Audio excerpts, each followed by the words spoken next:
Morning. Morning, gentlemen. My name is Joel Hargis, and I'm a pilot. You know how you can tell when you meet some new person if they're a pilot? Wait about 30 seconds. Really? They'll tell. I'm quicker than 30 seconds. They'll tell you. So just a little background on myself. I've been flying about 15 years. I have a Mooney. I'll show you a picture of it here in a little bit. I flew in here this morning out of Leesburg. I fly out of Leesburg. And I'm very fortunate, I get to fly for work. So I manage a building products distributor unit here in the state of Florida. And I have reps all across the state. So I go to Lauderdale and Fort Myers and Jacksonville, Tampa a lot, Lakeland, fly all over the state. And my company buys my fuel. Right, sweet. So that's really good. I learned to fly. It was about 2 or 3 months after that I actually passed my ground for my IFR, but then I bought an airplane, and that's a whole nother education, right? I mean, learning to fly one and owning one is two completely different animals, right? So it took me, let's just say I flew VFR for about 2 years, but got my instrument rating just before I timed out on my test. Because you do not want to take that thing twice, right? You want to try to take it once and pass it. One of the toughest tests I've ever taken in my life. It's a booger, but it's a wonderful, wonderful rating to have. So I'm about a 2,000 plus hour pilot now. And most of my flying, if I'm not flying Young Eagles, and let me just comment on that. Young Eagles is why I joined the EAA 15 years ago, because I wanted to fly kids. I wanted to give back, and I could tell you, well, I don't know that I have time for that, but I could tell you a couple Young Eagle stories that would give you goosebumps because they're so amazing. So I encourage the support of the chapter to do that. I was Young Eagles coordinator over there probably 6 or 8 years. I'm still the chief pilot for Young Eagles there. They're flying this morning, but Barry asked me a year ago to come and give a talk, and I'm like, all right, you got me. Yeah. So they're doing it without me this morning. So anyway, like I say, fly all around the state. One of the places that I fly to a lot is I have a cottage up in Northwest Indiana. It's about 900 miles. I used to own an M20C. That's a 1964 airplane, 180 horse, and that was a fuel stop to get there. And 5.5 hours or so. Out there is my Screaming Eagle, which is basically an ovation. That's the long body Mooney. I can go from here, Leesburg, to White County Airport, Northwest Indiana, in about 4.5 hours or less, nonstop. A lot of country between here and there. So I'm very familiar with both. Most of my talk are flying around the state and how to get in and out of the Bravo okay, to get comfortable with that. I've flown with a lot of pilots that just avoid it like the plague. And my advice is not to do that. I'm a talk and squawk guy. I'm a firm believer that you should get a code and use ATC services, particularly if you're going in or out anywhere around the Bravo airspace, because it's safer, okay? So hopefully if you don't like to do that, maybe you'll feel a little better about it today. So the next thing I want to learn is who I'm talking to. Let's start with who in the room is a private pilot. Okay, that's pretty good. All right, right? That's great. Love to work with student pilots. I love to help people get their pilot's license. And I work with a lot of our kids taking flight lessons. Even though I'm not a CFI, I'll take them up and I'll make them work the radio and do different things because I love to work with the kids. I do a series. I'm also a reporter for the Florida Aviation Network. I do a couple series. Let me ask a question. Got any veteran pilots in here? Anybody flew for the military? What'd you fly? No, I didn't fly the military. Oh, you're a veteran, but not a pilot. Veteran pilot? Veteran of Navy, yeah. Navy, what'd you fly? FJ-3 Fury. Really? Yeah. Cool. Now, carrier landings? 1955. Carrier landings? Yes. How many you got? How many traps? A little over 100. Whoa, smoke. I love that. So, yeah, I may want to talk to you. I do a series for the Aviation Network called Veteran Flyers.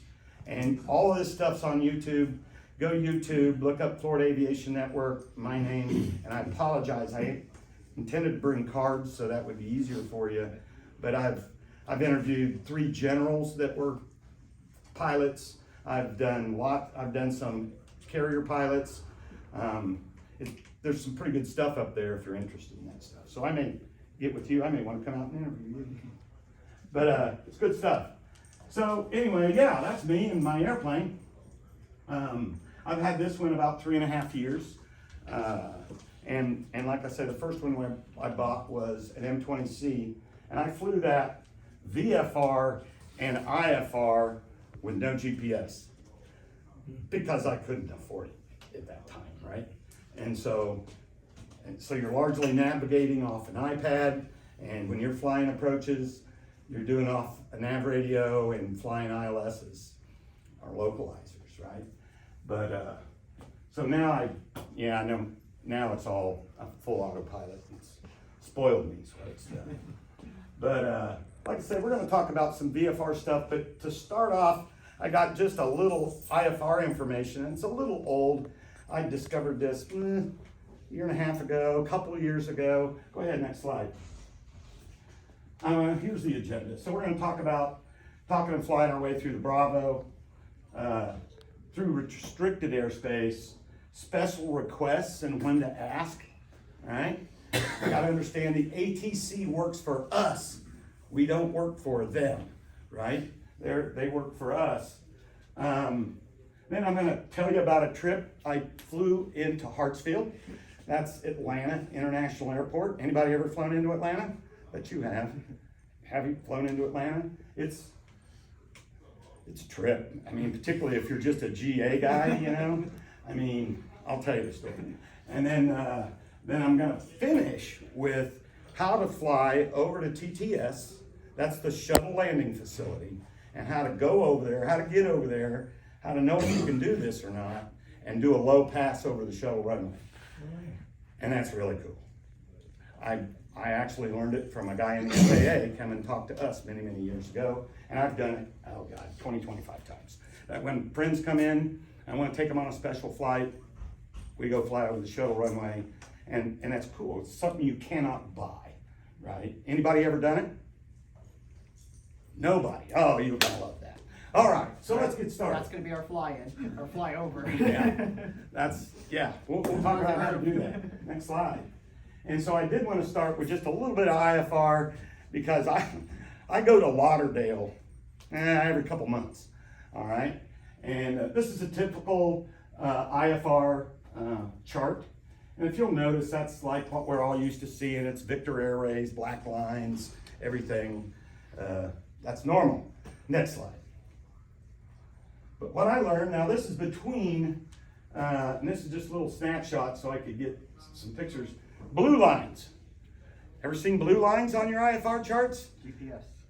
Well, yeah, but they're fairly new. Right. And when they implemented these, which I don't know if my charts weren't current, I don't know, because normally I don't pull a chart up when I go down there. I do it, like I say, every month or two.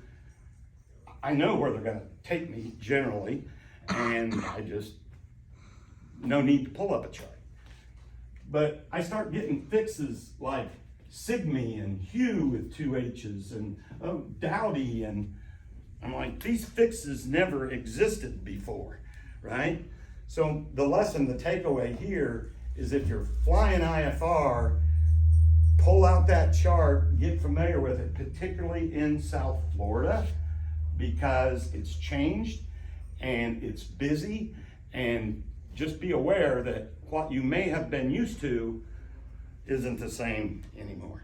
But just an FYI. Next chart. So understanding airspace. So this is obviously Orlando Bravo, right? You can see Leesburg up in the upper left-hand corner. The reason that I learned that this talk, or one of the reasons I knew it was going to be valuable, is because I helped a lady, her husband passed away, he owned a Mooney, and she was trying to sell it. And she asked me if I would demo the plane, you know, and fly these guys around a Mooney. So I said, sure. A few weeks later, these two guys came and they were interested, and they were both Delta pilots, 15,000, 18,000 hour pilots, right? And Air Force trained, right? So these guys were way better pilots than I was. I was probably an 800-hour pilot at the time. And so I took them up, and they wanted to go again, and I took them up, and I let them in the left seat that time, and they flew fine. And we got on, we got on the ground, and they said, "We got one more question for you." Sure. And what I'm going to teach these guys, but they opened up a sectional, right? And it says, so we are here, and we got to go to here, Melbourne. How do we get there? VFR. They had no clue. They hadn't flown VFR in a decade or more, long time. So how do you do that? Well, it's pretty simple if you know what you're doing, but if you don't, and this is what comes up and you're not familiar, it looks pretty daunting, right? All right, so we're going to talk about how to do that. And we got a lot of this around the state. Next slide. So this is Tampa, Bravo, okay? And I fly out of Leesburg, and I fly into TPF, which is right here, okay? This circle is actually MacDill. That's Delta Airspace, all right? That's Delta Airspace that they don't let you into. Like most Delta, you can transverse in through the airspace, not in MacDill. You don't fly over the top of MacDill. So again, to get into here, it takes a little more radio work, all right? Or you're flying under shelves, and if you get, like, once you get in this area, that's a 1,200 foot shelf, which is lower than I like to fly at very long, right? Safety, altitude, good. So I'm gonna talk about, and I go there twice a month, usually.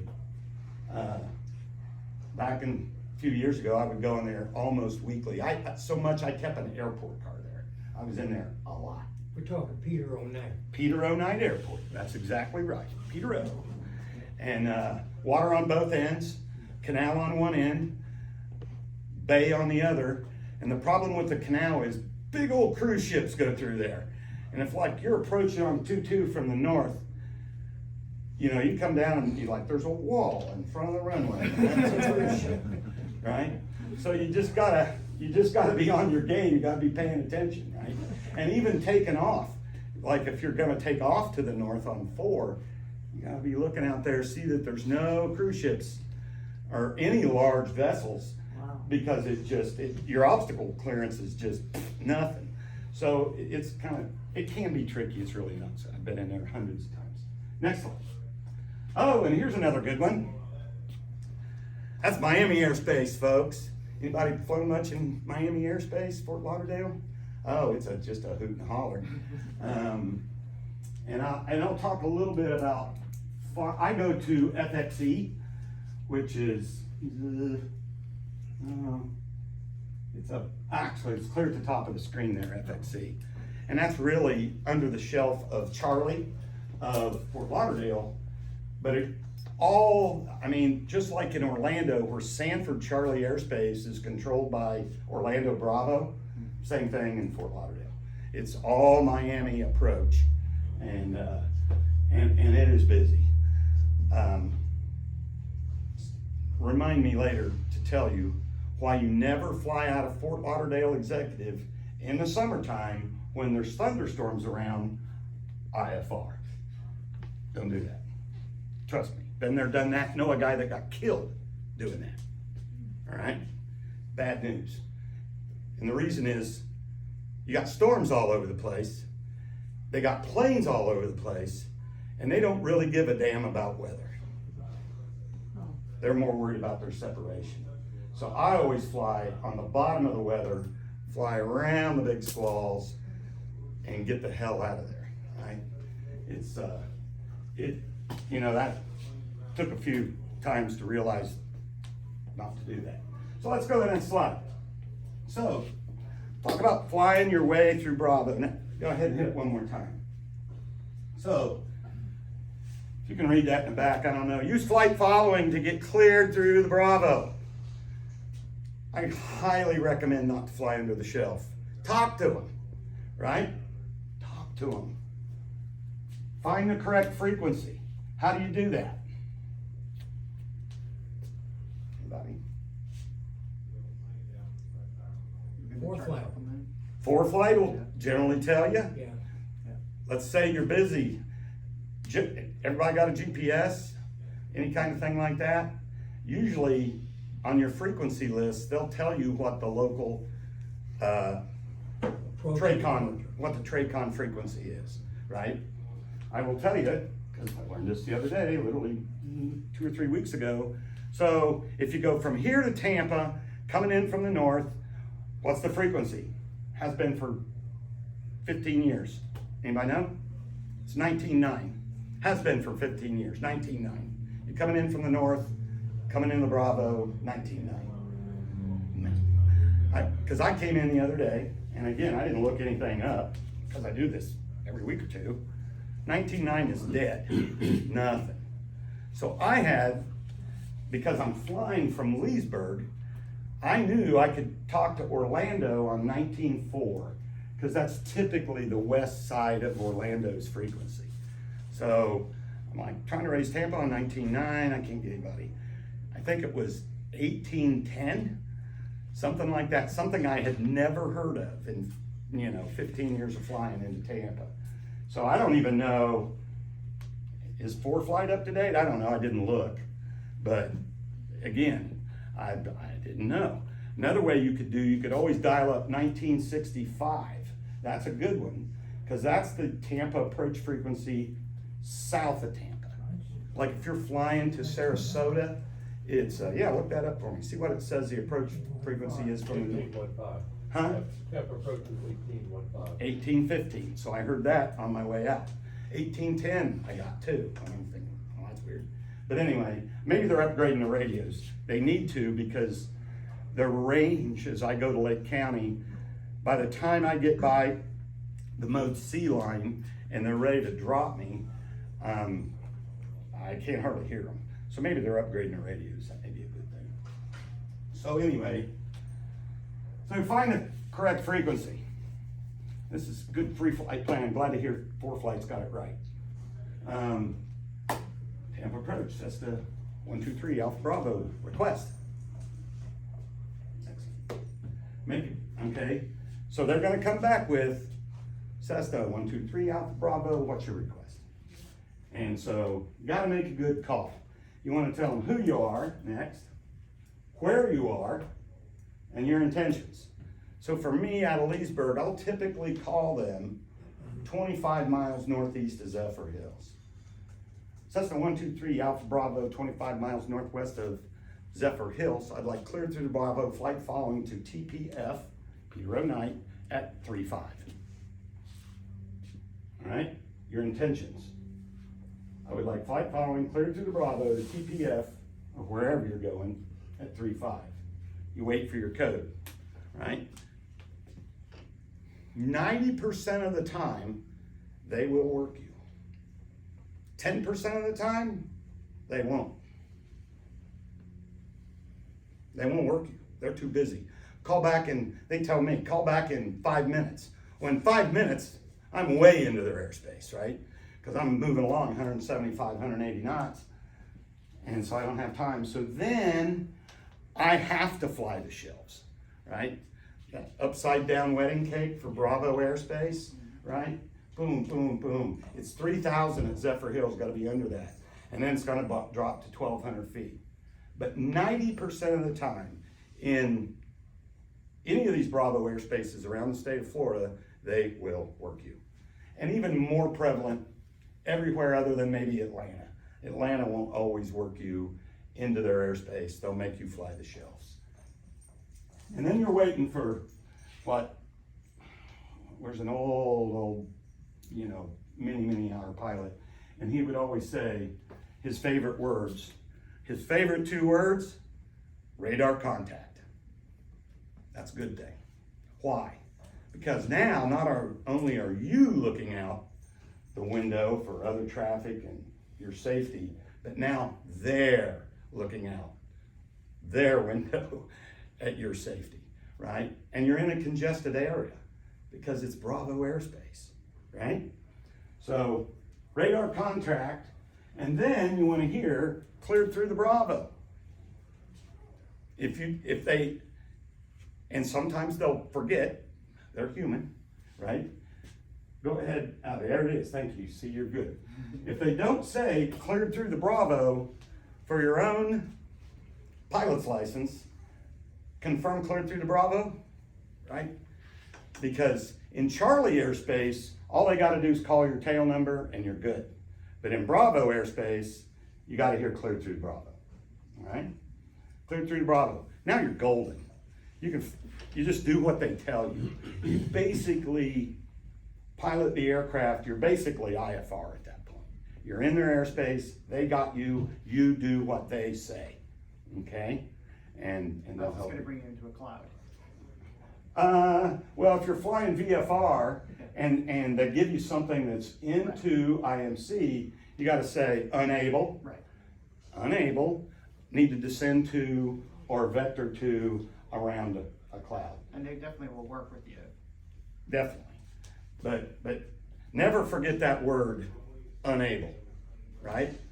Who's working for who here? They're working for us. So unable, great one. And so, everybody get that? I mean, who you are, where you are, what your intentions are. They want to know where you are and what altitude you want to fly at and where you're going. That's what they want to know. You're good, you're good. Now, getting out of there. Peter O'Knight is hit and miss if you can get departure on the ground, all right? So, most times I don't even try. Most times I will take off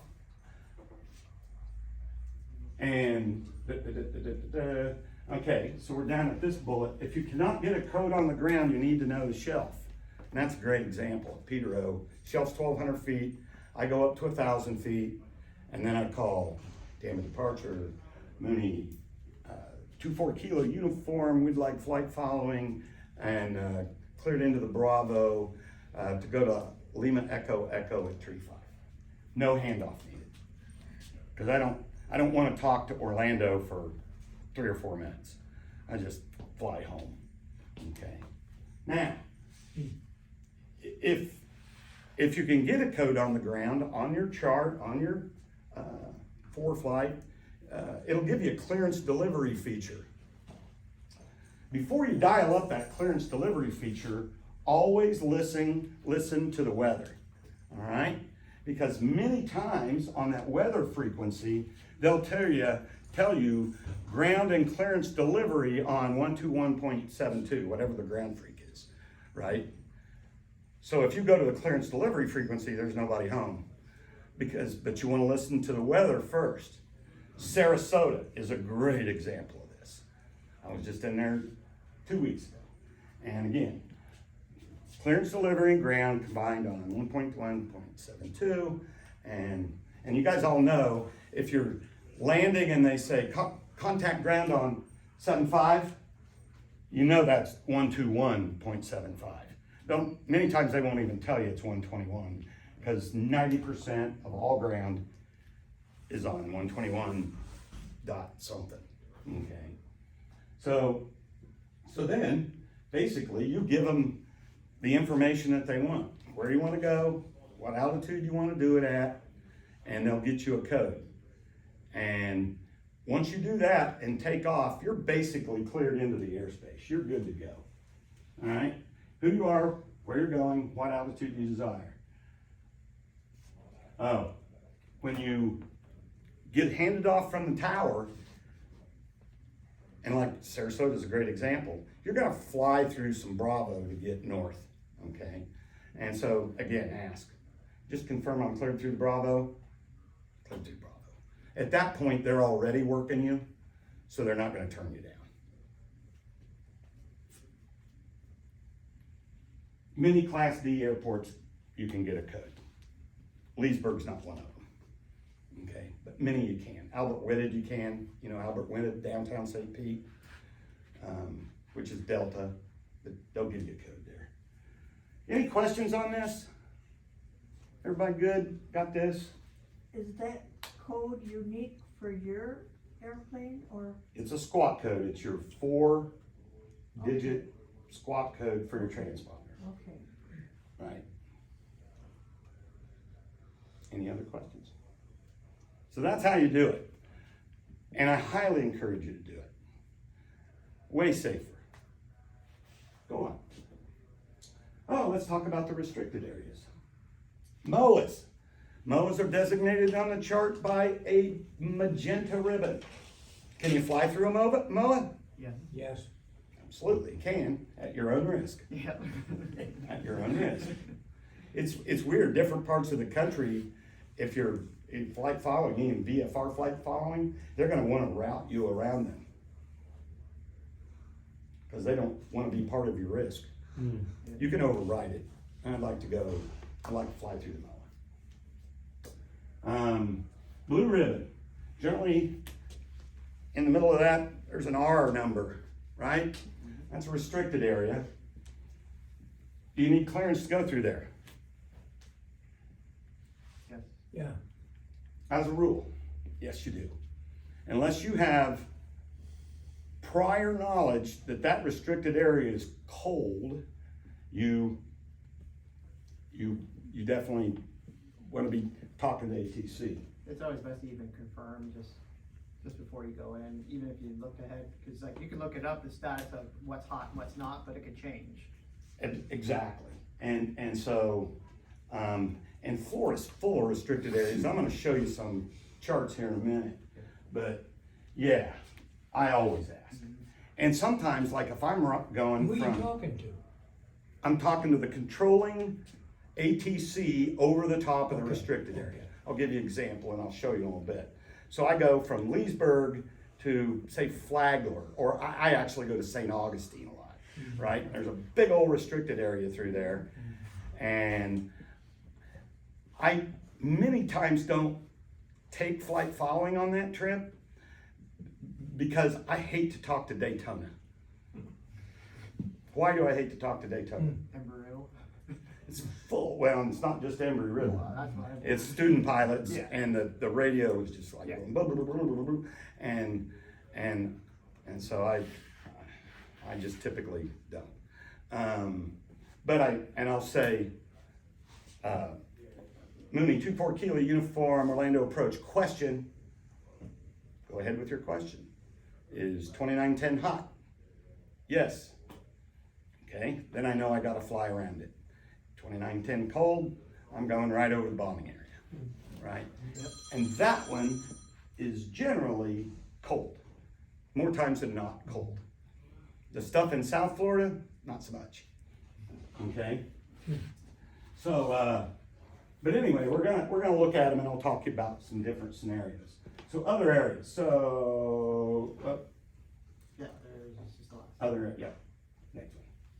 All right, so here is, this is 2901 all the way down, a big moa right here, but this is on the way to Lauderdale.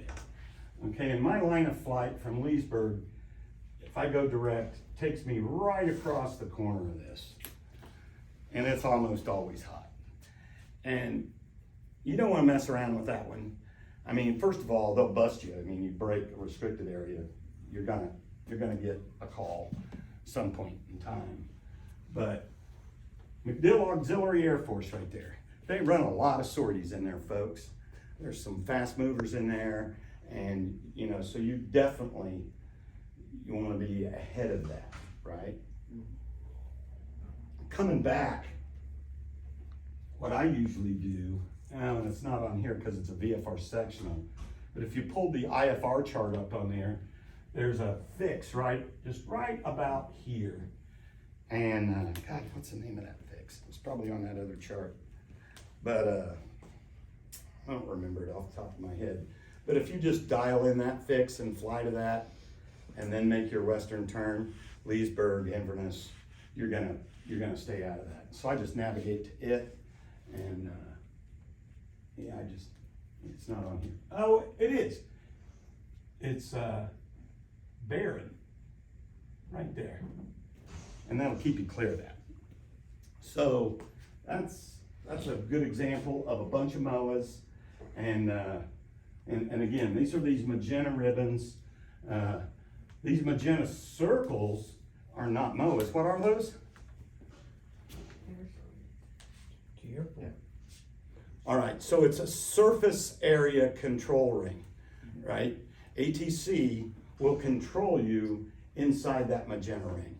That's for IFR traffic into smaller airports. Just so you know. Okay, one more. So here we are, again. This is like for you guys are coming out of down here. You want to go to St. Augustine, anything on the East Coast. I tell you who can help you. Coming into that, I'd dial up 18.6, which is, you know this, Jacksonville Approach. Right. 18.6, Jacksonville Approach. Because they're controlling everything to the west of this, and they're also controlling everything up here. So they know. 2910 hot. And it's a cool flight. If it's not, because the bombing area is right here, and that's cool to fly over. So is Lake George to fly over. But all that's restricted area. So ask. That one's generally cold. Go ahead, one more slide. I think. If 2910 is hot, can you assume that the others are probably hot too? Well, you can ask. Yeah. All right. So if you look, But I mean, you know, it's. so this is 2910 alpha.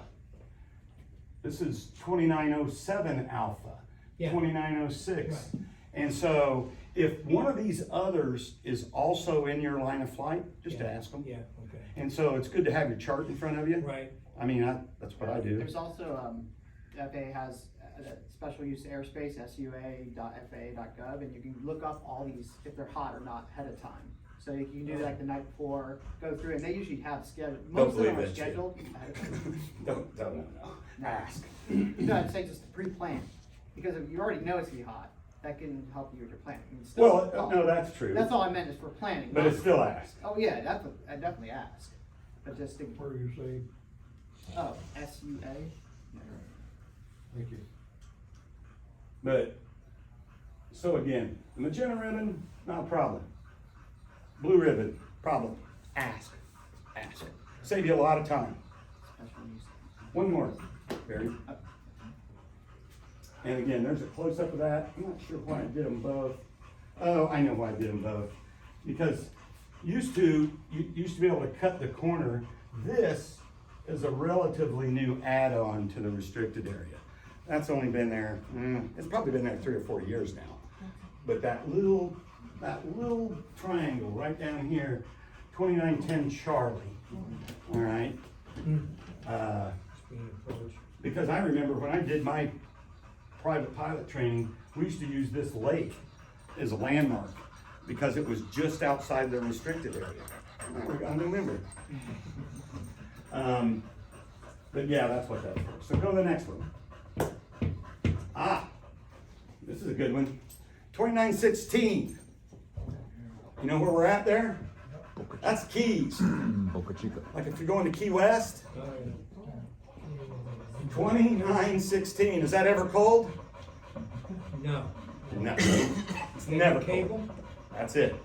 So this is a weather balloon that goes to, I don't know, 5,000 feet, way high, right? And that is a big steel cable. And guess what? It ain't ever cold. You don't want to get near that. I mean, that's just, so just, if you're going to the Keys, you see that on your chart, don't even ask, because they'll think you're an idiot, you know? Follow the road. Follow the road. Yeah. Yeah. But, so that's one that's there all the time. How about next? P50. P, I'm not sure what the P stands for, maybe protected, Prohibited. huh? Prohibited. Prohibited, that's probably it. So anybody knows what that is? Never going in there. Submarine base. You're exactly right. It's the submarine base just north of Jacksonville. Never cold. Don't get anywhere near there. Do not break. You're gonna see the F-16 boys if you fly over the top of that. They're gonna be on your tail, right? F-16. You'll only see one, but there'll be two. You know how that works, right? Yep. He's gonna fly off your left wing, gonna wiggle his wings. He's gonna come out in front of you. Go ahead. Well, that one says it's only prohibited up to 3,000 or 29.99. So above it, you're okay? Good luck with that. I wouldn't fly in that range. Okay. Just wouldn't do it. But it may have a ceiling. Very well may have a ceiling. Not me, man. I'm not flying in that It circle. says Class C above 3 to 18, so. Not me. Not flying in there. So I want to go back to that NORAD intercept. Off your left wing, because I've interviewed 2 NORAD F-16 pilots that do intercepts. Off your left wing, gonna come in front of you, you follow them. But like I say, there's 2. The other one is on your 6 o'clock. And if you don't do what they say, and you continue into a presidential TFR or something like that, they will shoot you down. That's how it works. So, that's how the intercept works. So yeah, that's one to know. Again, just right up there north of Jacksonville, north of Fernandina Beach there. Don't go in there. I wouldn't do it at any altitude myself. Next one. And we're gonna talk more about this later. This is the airspace over the shuttle runway and Kennedy Space Center, right? So again, a bunch of restricted areas. So that's why most pilots think, you can't fly over the shuttle runway. You can. And I'm gonna show you how to do it here at the end of the talk. But the one to realize is this particular part of it, which is 29, I believe it's actually 2932. But if you also notice, there's a delta ring out of there. And I want you to kind of remember this because I'm gonna talk to you about how to get in and out of there. So that tower's not always open. But if it is open, you gotta be talking to them, right? Because they're gonna approve a low approach in there. And so, yeah, shuttle runway. I think I've got another slide on that. One more. Florida restricted areas, hot or cold. Basics are on the chart.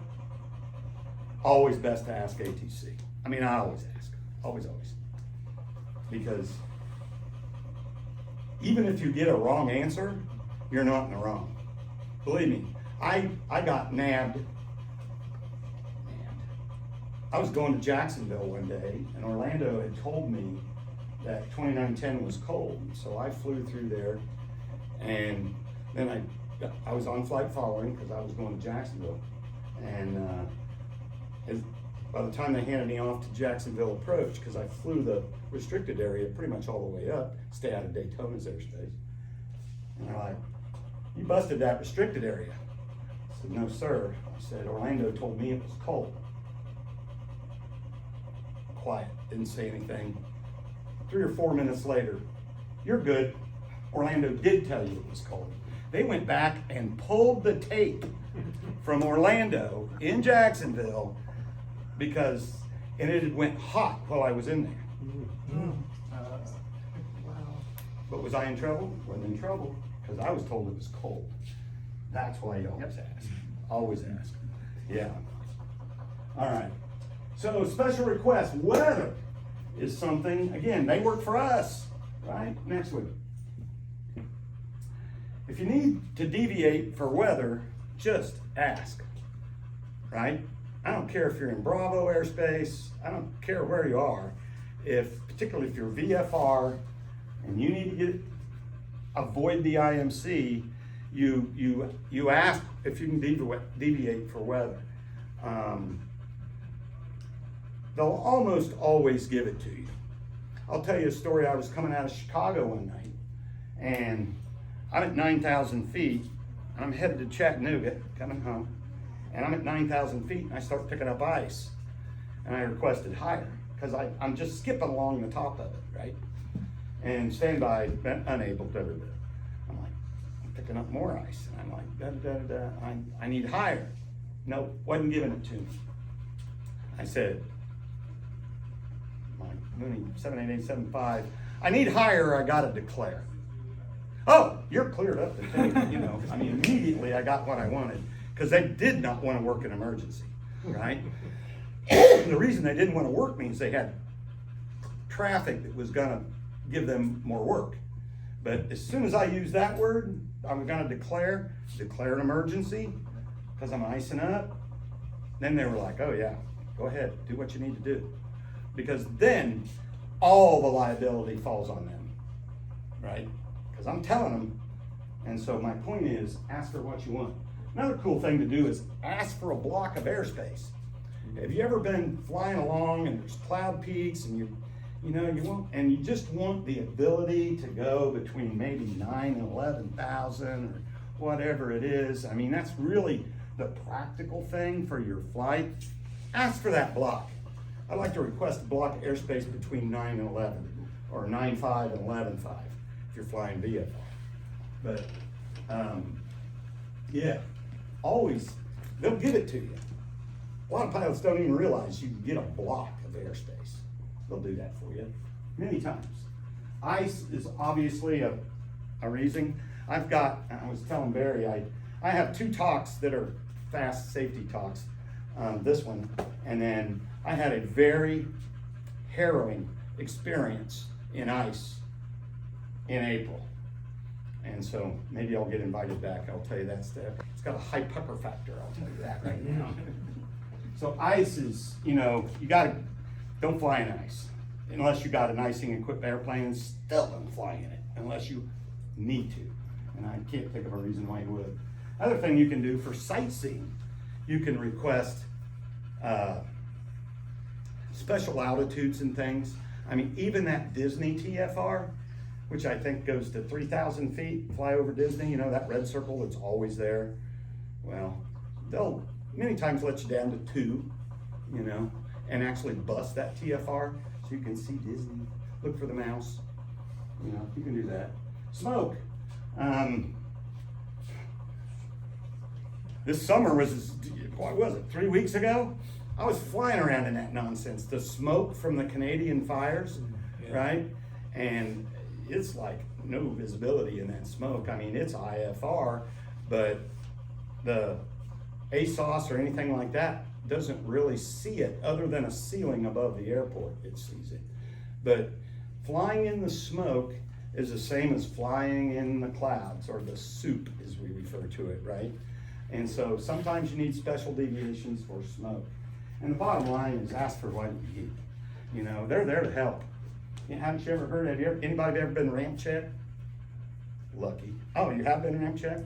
That's The great. instructor got written up. Oh, jeez. IFR training flight. I He didn't change his address on his pilot's license. I better look at mine. I don't know if I probably don't have the right address on it. Oh, no, they send stuff to my house, it probably is.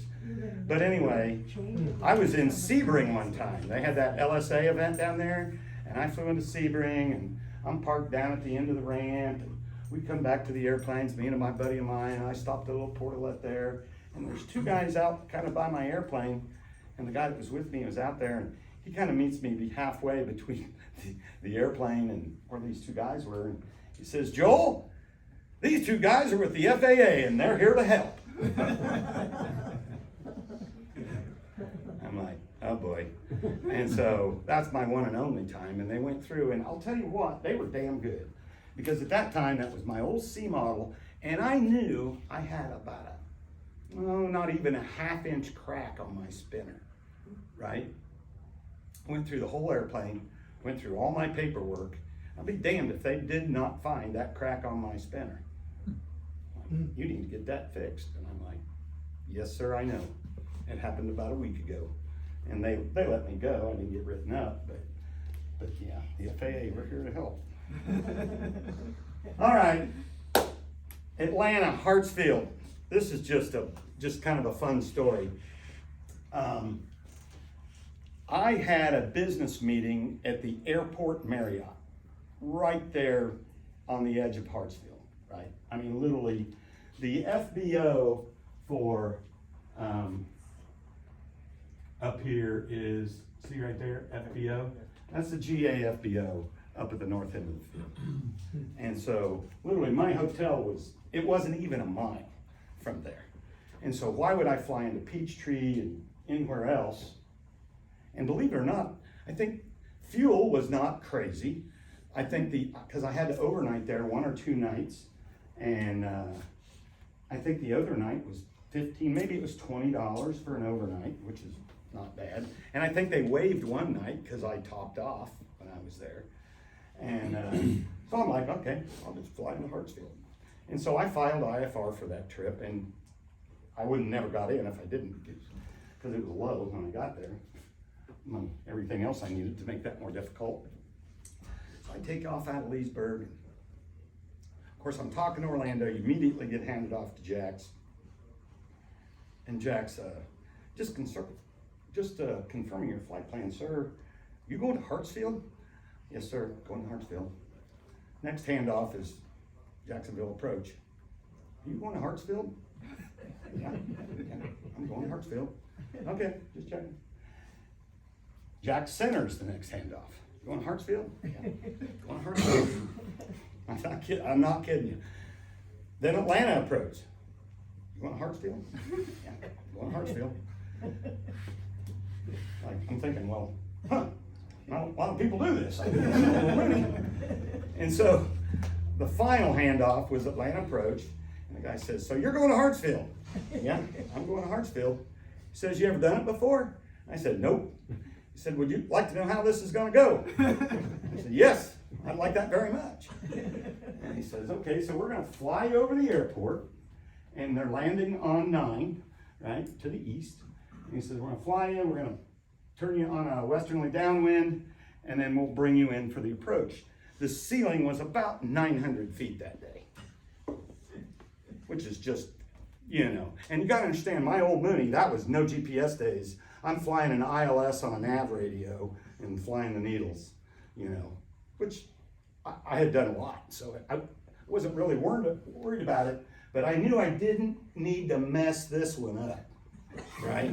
I mean, I needed to do this right the first time, or I was not going to be in good graces with anybody. And so went in, and so your IFR, and I'm just above the deck, and all right, descend to, 2300 and make your heading 180. And so 180, and as I started down in the soup, so I'm full on IMC, and then I finally got vectored to the 45 to get established on the approach. Again, I'm in the soup, hand flying this airplane by the needles.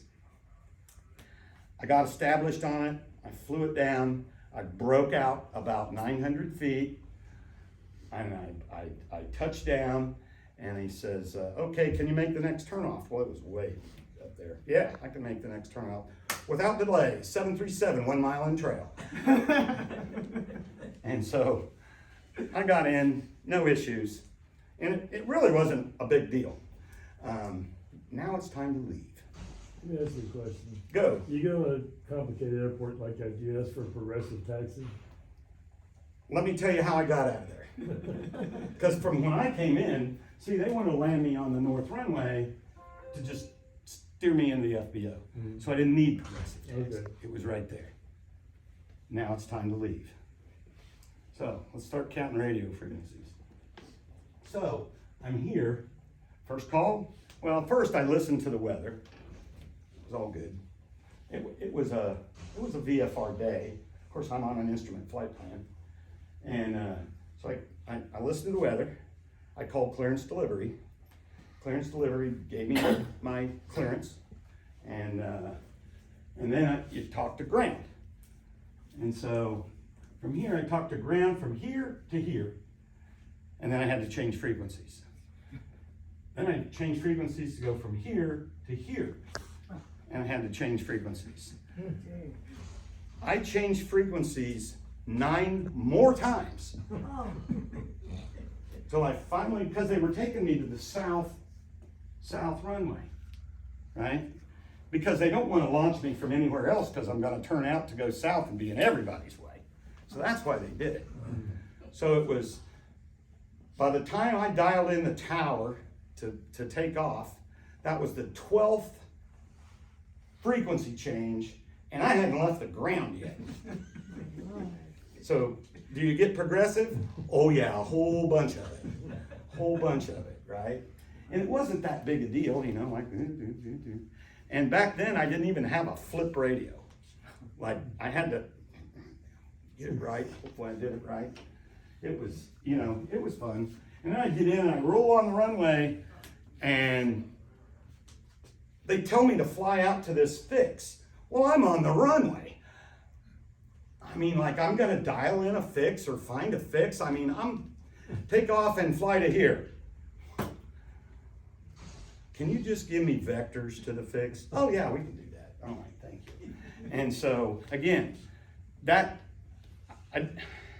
that would have drove some pilots crazy, I knew if I would just ask for the vector to where they wanted me to go, and I did that, they were gonna be good with it, right?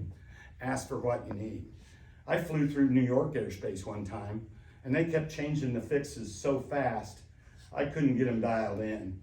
I mean, it was just, you were changing every like 3 minutes, and I just say, just give me the vector. And again, this is old, no GPS, you know, trying to find it on an iPad. It was brutal. But again, that's kind of where I learned that. Ask what direction you want me to go, I'll go that direction, and that works. So anyway, that was flying to Hartsfield. I'd do it again. I mean, it really wasn't that big a deal. And it's a great story, right? Go on. Low pass over the shuttle runway. You guys said nobody's ever done this, huh? This is fun. I mean, it's really, really cool. This is, like I say, where I take my friends, they come down, they want to go flying. I try to take them here because it's an experience of a lifetime. You can't buy that trip. You know, you'll never see the Space Center any better than this. Next one. All right, so from Leesburg, this is how I typically do it. You guys are just right over here, okay? But I wasn't changing my slides. Too lazy. Anyway, but what I do is I try to fly the west to east transition right over the top of Orlando International, McCoy Field, right? And I do that for a couple reasons, because anywhere just south or just north of there, you're in their way, right? I mean, the best place on a very busy airport to transition where all runways and landings are going north-south, which they always are there, is to fly right over the top, okay? That's the best way to do that. And it adds to the trip, because they're like, wow, that's Orlando International. I mean, it's cool, right? And from there, we work our way over to TTS. And I do want to point out, if you're gonna do this, this is a little tricky because you gotta fly, you're gonna go into that Delta airspace. And the thing is, you don't want to fly into the Delta airspace. So if you look at that chart, you probably can't read it from your seat.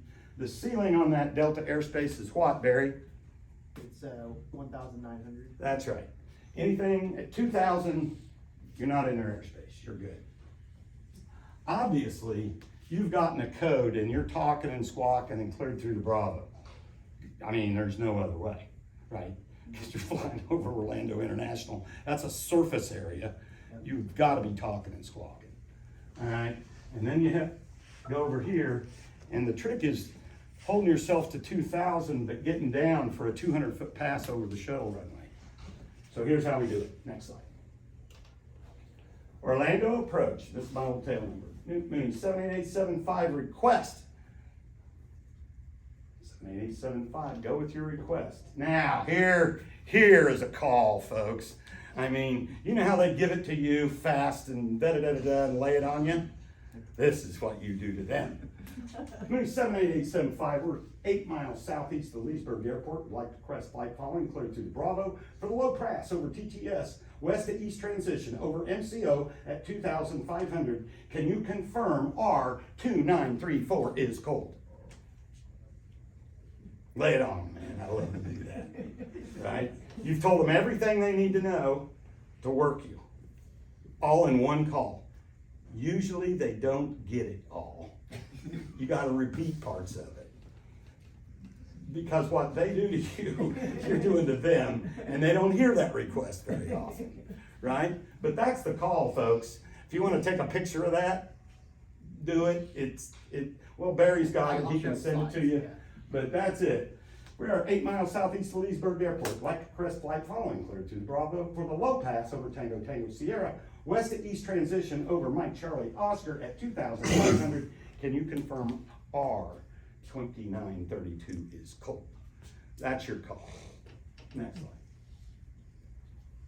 And so, this is the chart, right? You come over TTX, I always try to do this from the south to the north, regardless of which way the wind's blowing. And I'll tell you why. Because right over here is the rocket garden for Kennedy Space Center Visitor Center. And because I fly a high wing or a low wing, if I go the other way and I turn out, my wing's in the way. Can't see it. But if I go that way, I can come down, you can see it out in front of us before I turn the base leg, because this runway, I believe it's I think it's a 1331, okay? And I've got the CTAF on there, and that's another question. Is there Delta active? Because if there's controllers there, just like anywhere, you gotta give them should give them a 10-mile call, and you're in their airspace in 5, all right? But and that's something I do always try to establish, and I may even call flight service for that, see if they know if 29, that restricted area is hot or cold. And then, of course, that's one of the first questions I ask once I get in the air and get my code, is that airspace hot or cold? And they'll let you go. Sometimes they don't, you cannot touch the runway, but usually they'll let you go to, sometimes they don't give you an altitude restriction. I've done it as low as 50 feet. I typically do it about 200. And the reason being, you have a much better view of the launch facilities out on the coast at 200 feet. Down at 50 feet, they're hard to see. It makes for much better photographs at 200 feet, okay? But that's very doable. It's a lot of fun. But I want you to know, see this blue ribbon just to the right of the shuttle runway? Never goes cold. So the shuttle runway is your barrier to the east. You just don't go past it. And if you don't do that, airspace is cold, you're golden. You can do it. And it's, unless a launch is imminent, and we're having a lot of them now, you can usually do that. Pretty cool thing. One more. I think it's all. Yeah. Anybody have any questions? Learn anything? Yeah. Good stuff? Thanks for having me. Thank you, Joel. My pleasure.